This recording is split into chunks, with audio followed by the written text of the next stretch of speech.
Ito po, natapos ko na ho siyang latagan ng nakalinya pero hindi straight na drip irrigation hose.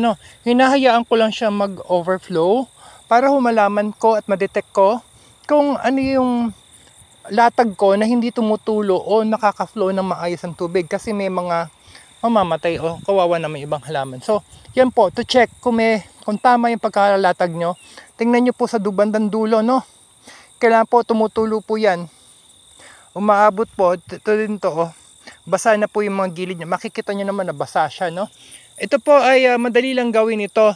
Maaari ko kayo ituruan kung maantayin nyo ko. Ang pag-uwi ko ng Pilipinas, pwede ko kayong turuan ito. Provided po na meron ho kayo dyan mga kagamitan na, no? Drip irrigation hose po ang tawag dito, drip hose. Mas maganda po siya. Habang gumagawa ka ng iba pang bagay, nagtatanim ka, may nagdidilig na. Yan ang advantage eh. Isa sa nakikita kong advantage po ng drip irrigation hose, na habang may ginagawa ka pang ibang bagay, nagtatanim-tanim ka pa o nagluluto ka, hayaan mo na siyang bumukas, hayaan mo siyang bahain. Okay lang yan. Total, ang patakal ang ho niyan is kung bibilangin ko per minuto, nasa 30 to 45 drops per minute.